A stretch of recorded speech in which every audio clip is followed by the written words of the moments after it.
At that point, I didn't know how big the tornado was. I didn't know how wide it was. I didn't know the path it was taking. I parked diagonally in the road and stopped the traffic. Probably one of the hardest things you'll ever do is sit there waiting and not knowing where possible death is coming from.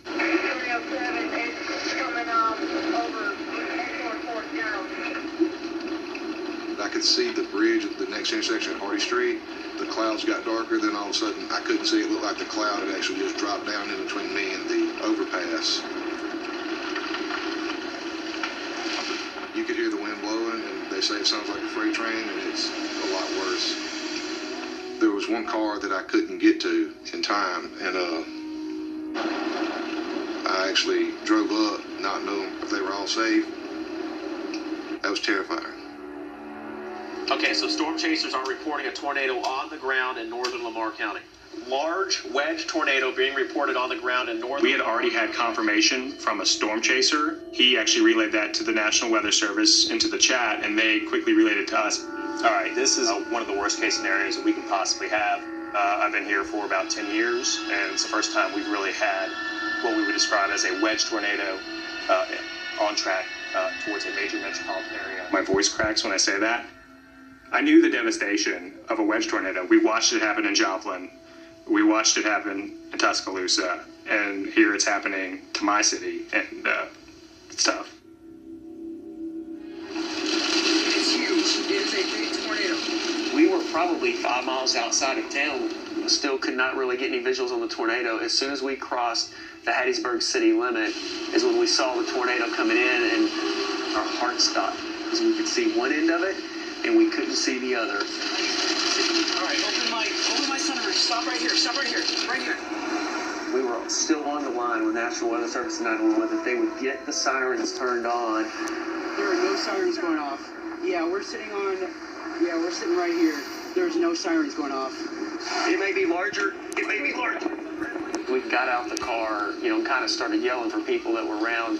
Oh, it's bad. It's coming over. It's coming to 98. We got to get out of the way. Until the cars that are driving next to us have no idea what's going on. First thing, highway. What?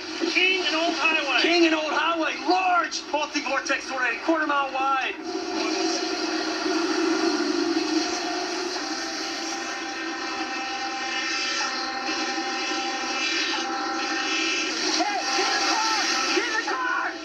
First thing I thought, and there's gonna be a lot of injuries, and this isn't good.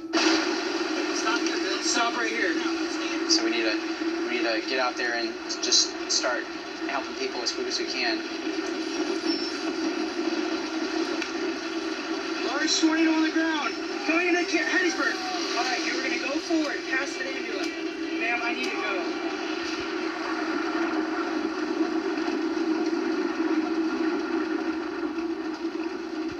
I started getting text messages and calls from my sister, and she was like, I don't know what you need to do. She was like, I don't know if you need to keep going or turn around. So I got off the phone with her, and I called my coworker, Vanessa Pacheco, at work, and I just told her, I need to speak to the weather chief. I need to speak to Nick. She told me that Nick couldn't speak to me right now, but she would try to get the message to him. So I kept driving. Luckily, my nieces were not awake. And I just remember thinking, thank God they're asleep, because I started to panic. I started to cry. It was so incredibly dark. And it was just this eerie quiet that I've never heard before.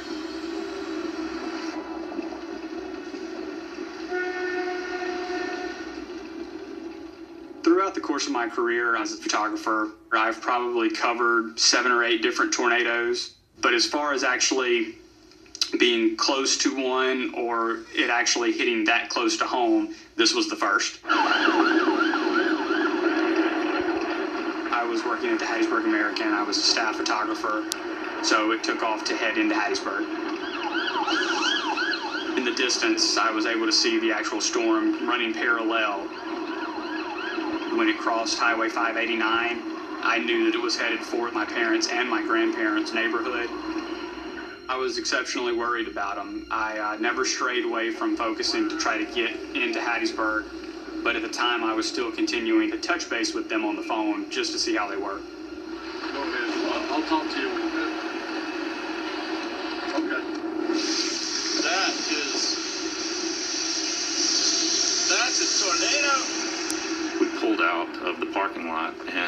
I saw this giant destructive finger that was just tearing things apart.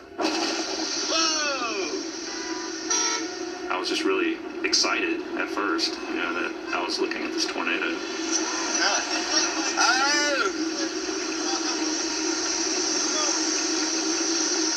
There was a nice gentleman that he was in a white truck, and he kind of ran defense for us as we pulled out in the intersection, because some people realized there was a tornado and other people didn't.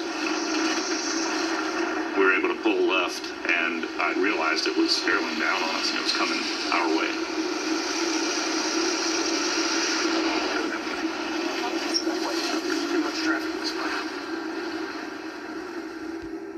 Our oldest is Rebecca.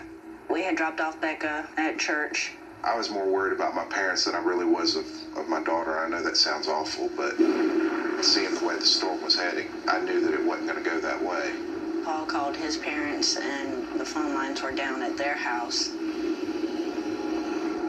went to try to go to Paul's parents' house. The way that the storm was coming, it looked like it was going to head straight on top of their house. Keep going straight, keep going straight.